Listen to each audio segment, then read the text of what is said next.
So I'm just doing a little walk checkup on a spot I'd opened up a year ago.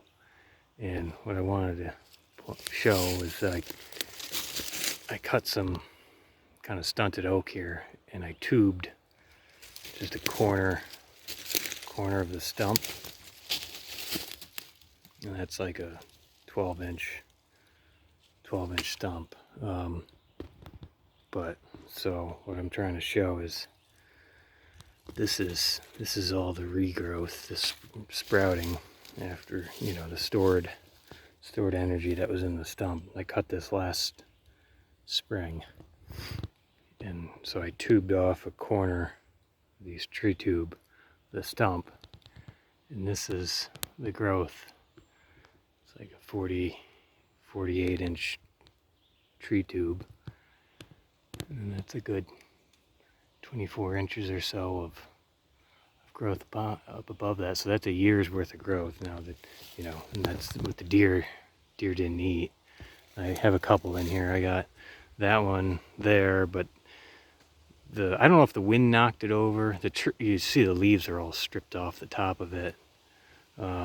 That's a chestnut, and a few other here. And this one looked like this one. It was toppled right over, but the stem was broken. So this is the broken piece. You know, and I snipped it off, kind of. There's still another sucker down in there, and I don't know if the wind blew these over. They could have. They're pretty weak, but there's another 2 foot of growth in there. So we're gonna keep that tube on there, but it had bent over. You see the little wrinkle in it. I fixed the tube, but it bent over, and something had munched on these leaves here. But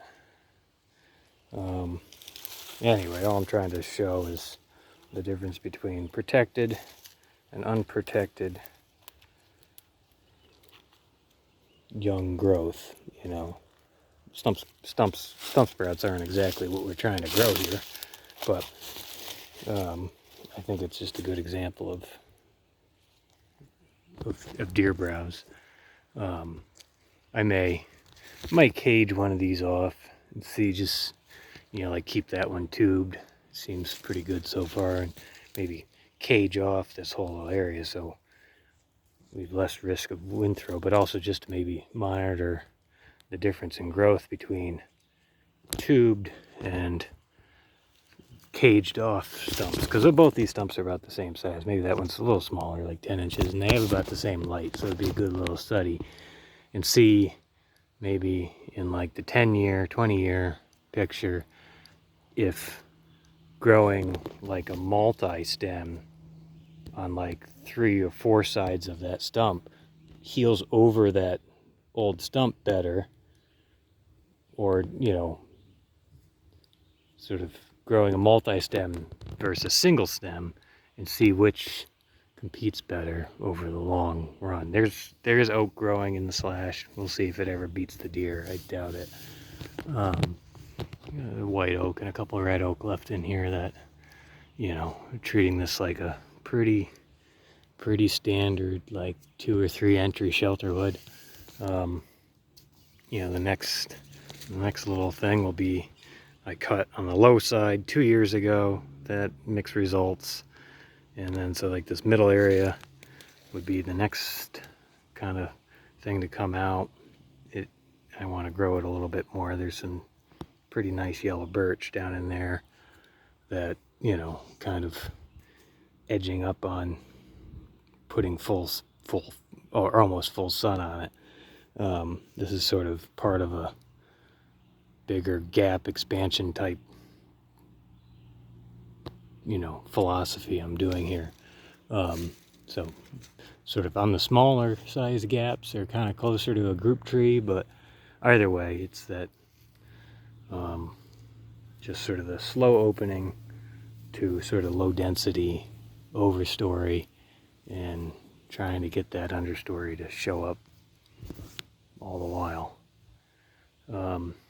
Beech leaf disease is here on this property. It's not quite in the woods. I found it out by the road just this spring. So I haven't treated this beach. I kind of ran around in it a lot with the skidder when I cut in here, trying to just, you know, put some scarification in because we did have a good acorn year. But so I'm gonna leave the beach alone in here. I treated it down in there, and we're growing fern. So, you know, it's sort of, well, if the, you know, fern's always going to show up, especially where there already is fern. But we'll see up here. I'm not going to treat the beach, and we'll see if it just drops out and what takes its place. Yeah, that's that. That's a plenty long video.